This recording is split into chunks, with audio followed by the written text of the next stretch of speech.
you think about this brand, we show up in the holidays, Christmas and Thanksgiving, but if we were going to grow, we knew we needed to be a part of every day. So a random Tuesday, after school, the weekends, roll with the reel was how we were going to do that. And so our Pillsbury Doughboy, there he is in his new incarnation. Yes.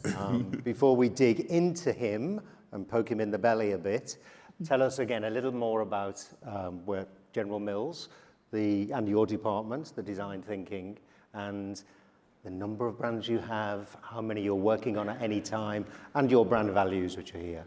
No, absolutely. I think I'll start by saying woe be unto any chief design officer who sits on a stage like this and makes the mistake of presenting the work as if they're the singular owner. So the very first thing I want to do is extend a thank you to our agency partners, JKR and Made Music Studio, our sonic partner. But I also want to turn those thanks to my team. I have a very talented duo of brand managers who saw the day-to-day of this work.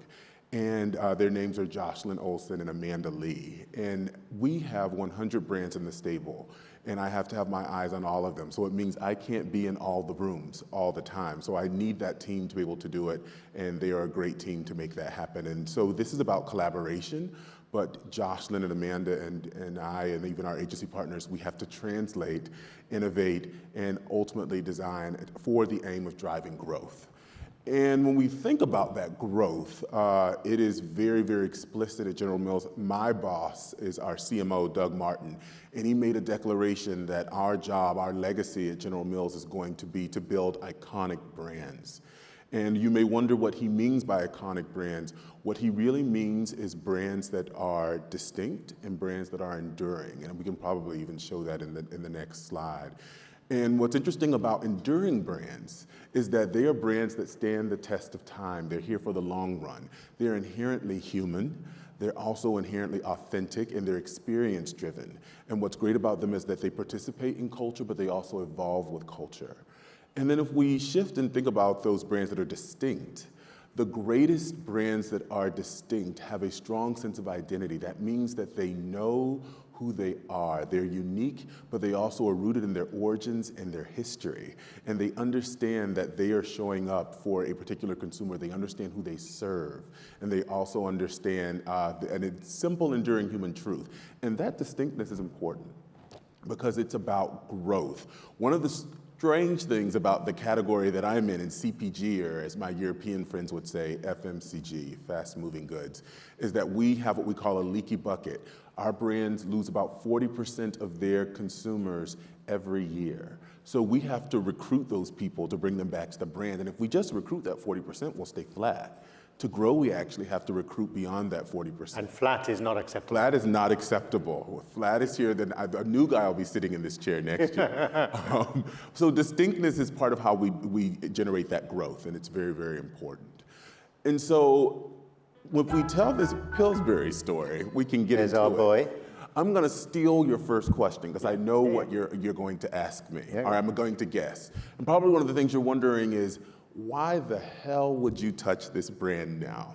Does that sound about right? It sounds about right. So if it ain't broke, right? Don't fix it. Well, Tony, you're right. Yeah. This is a brand that is known around the world. It's the category leader. But then beyond that, it's also 150 years old. Yeah. And it is one of a special group of brands we call our billion-dollar brands. And those are the jewels in the crown. And they live with brands like Cheerios and Old El Paso and Betty Crocker.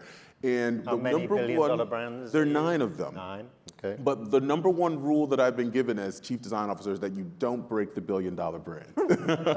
So the question becomes, why would I touch it? So let's get into that story of exactly why, because the answer is growth. And I remember sitting with my boss and saying, well, if you're serious about building iconic brands, then I need to have some very uncomfortable conversations with you and with leadership. So with our CEO and the presidents of our segments and the presidents of our operating units.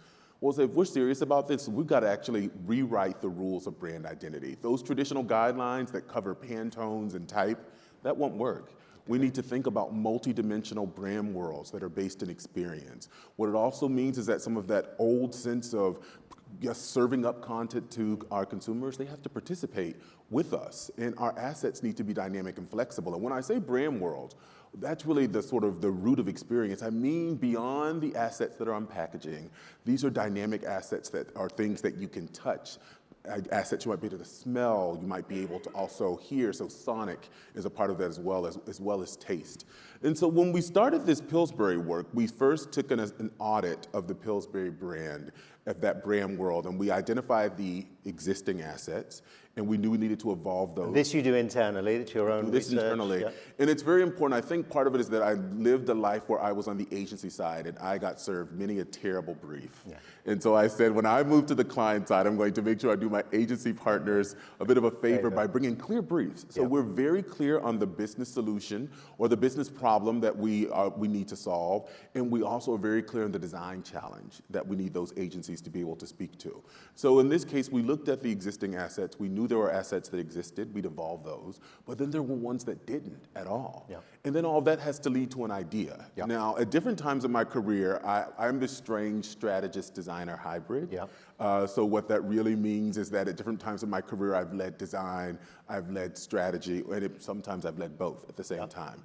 And it means for me, I can never imagine design starting without strategy first. It is like walking through the wilderness with no compass or North Star. It is anathema to me. So we started with the idea, and we said, if we're going to be an iconic brand that shows up in a human way, let's think about what that actually means. And so our big idea was roll with the real. And what that means is, part of it is, every day is messy. It's unexpected, so we need to roll with it. Yeah. But also, who are you spending that time with? Who are you rolling with? Yeah. And then you need to be ready for anything at any time, so we're gonna be ready to roll. And it was important for Pillsbury because if you think about this brand, we show up in the holidays, Christmas and Thanksgiving, but if we were going to grow, we knew we needed to be a part of every day. So a random Tuesday, after school, the weekends, roll with the real was how we were going to do that. So this is a mantra that's internal as well as manifested externally. Exactly. Because you then have this part of the graphics later. So what are we looking at here? And so all design work at General Mills starts in the archives.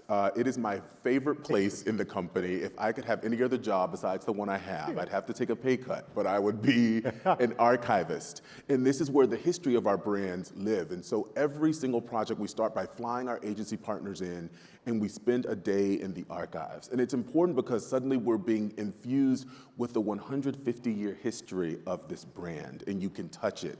And it does important things because some of the things we realize is that when we start to dig into that 150-year history, we're dealing with things that generations have touched. But we also have to be very clear about those things that we need to keep and things we have permission to evolve. And so the archives are really part of the way that we do that, rooting ourselves in that history. And is it still nature's best laxative? We've moved to some other spaces since then, but to think 1924, like that's incredible, and to be able to hold that, to know that someone oversaw that and that I'm the next generation of that is incredible. Really amazing. And so let's get into some of the design changes. And so if we make one more click, we'll see the evolutions of the word mark first. Let's do a bit of typographic. I am a type nerd, so Me too. I'll restrain myself. I could talk about this for the next hour. Go for it. But you'll see some of what we did. There was a shift from that stark white to a warmer, doughier white that shifted across all the letters. But we also started to round out those serifs, so they were like those soft baking rolls that consumers love that we make. But then we're also doing things like that L. Those two L's now melt together. It's called a ligature. It's like the melting together of cinnamon rolls. So we want the word mark to do more than just tell you Pillsbury. It's also communicating the ethos of the brand. Type is magical, so I could go on and on. So that's just a few of the highlights there.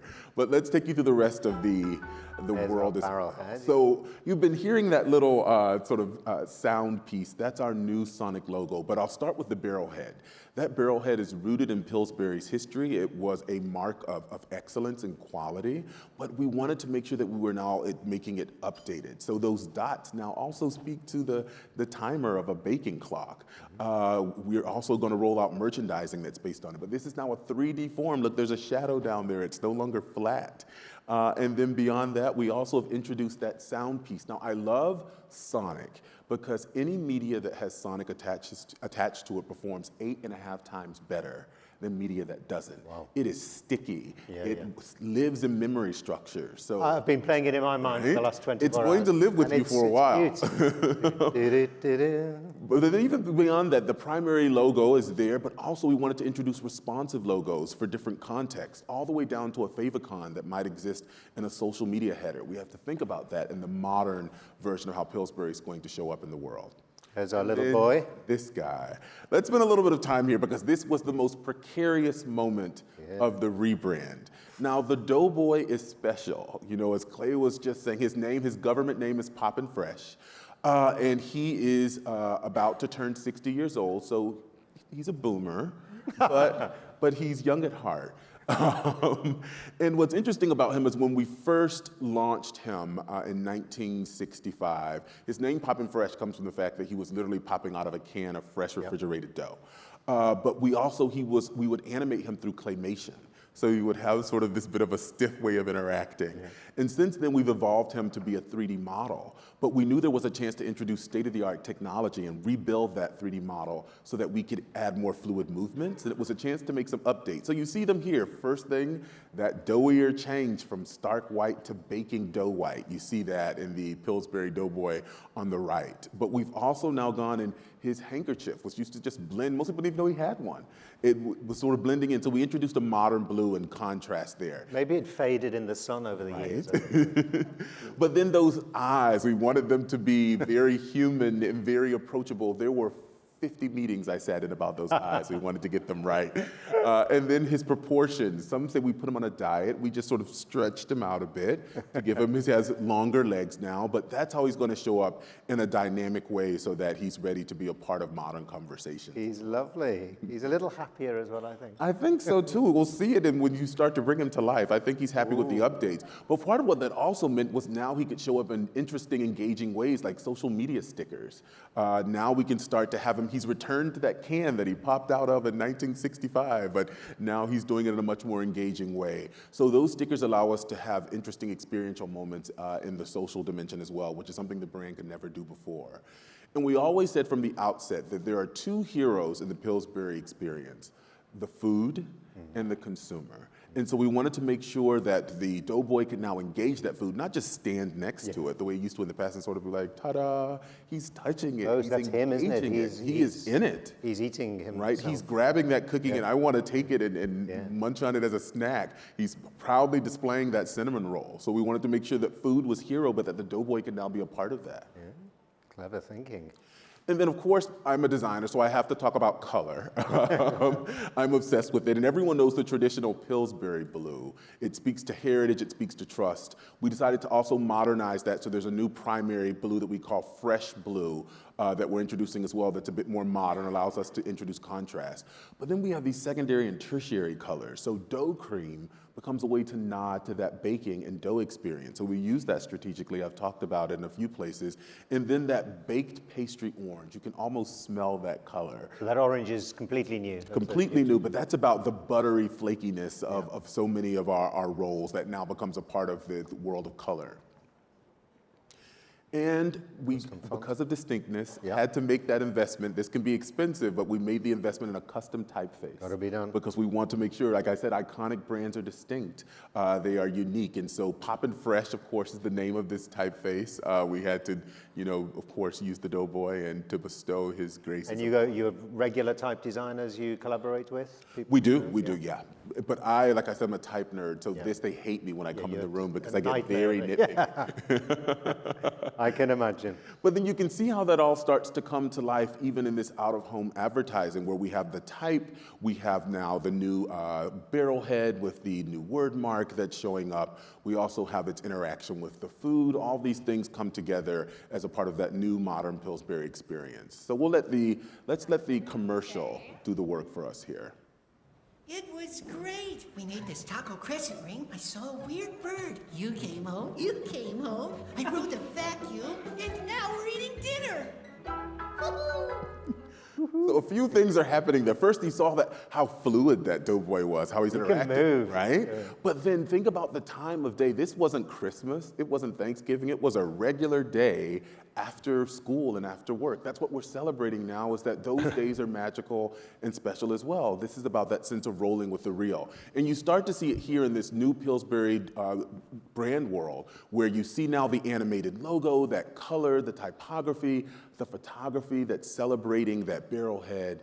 We want to make sure that we feel like we're capturing real moments, so no one's sort of posed and staged. These are real moments. Now the Doughboy interacts with the type, and he interacts with the food. We even have icons. The two blues are fabulous together, I must say. I am in love with them. But it's important that we don't just sort of land here, but also if you go into the next slide, you'll see the executions of this work in terms of all these sort of traditional out-of-home, we now can show up there in powerful ways, but also in digital spaces, in web and in social, even banner ads, which was just sort of this thing that was purely functional, now can show up in this very delightful, emotional way to surprise and delight consumers, and I'm very excited about that merch.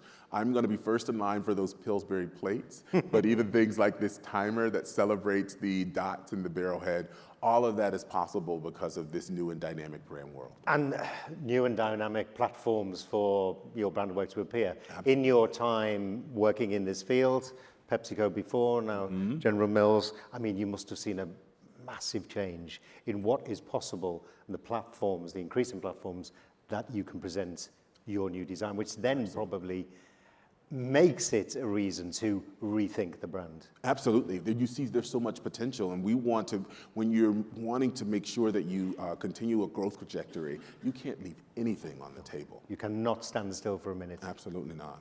Otherwise, you're out.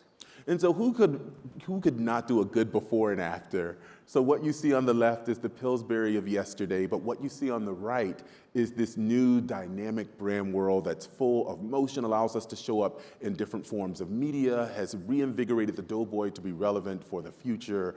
This is what that work was about. It was a long time in the making, but I am very proud of how this work stands today and sets up this brand for a continued growth trajectory. And before we click, I'll leave you here. What's interesting about the future of that experience, this is, you'll see this work, it lives on the Jumbotron at Los Angeles Dodger Stadium. So you'll get to see how the Doughboy shows up and surprises and delights baseball fans. But this is the future of that Pillsbury experience. Go right ahead.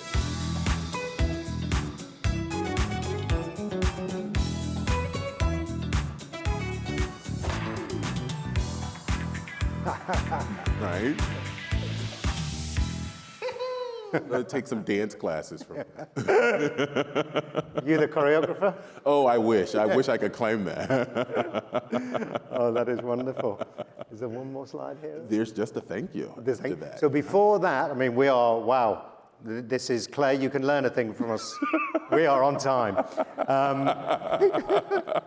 I did a bit of research, and I hinted this to you before. Some people will be aware of this, and Clay nudged me towards it. And I think you've prevented this happening. But over the years, there have been many false reports of our Doughboy's death. Scandalous headline. Yeah, exactly. Including this rather charming one. The Pillsbury Doughboy died yesterday of a yeast infection and traumatic complications from repeated pokes to the belly. He was 71 years old. Okay, so they got that wrong. They've aged him up a bit. Yeah, they have. Doughboy is survived by his wife, Play-Doh, his 3 children, John Doe, Jane Doe, and Dildo. Plus, very sadly, they had one in the oven. Oh. Services were held at 3:50 for 20 minutes. You know, I will say it's hilarious, but the Doughboy actually does have a wife. Her name is Poppy Fresh. Oh, okay. He actually has 2 kids. The boy's name is Popper. The girl's name is Bun Bun. And he even has a dog and a cat. The dog's name is Flapjack, and the cat's name is Biscuit. So now you know. So has he always had those? Oh, when they launched, they're in the archives. I finally got to see them. I think these names were better. I think so too. Oh, Teman, that is absolutely joyful. You've brought, I think, so much more joy to this lovely character, and I hope it grows. the brand grows. Oh, I guarantee Otherwise, it you won't will. be here next year. This is true. Exactly. Ladies and gentlemen, Teman Evans and Pleasure. the Playboy.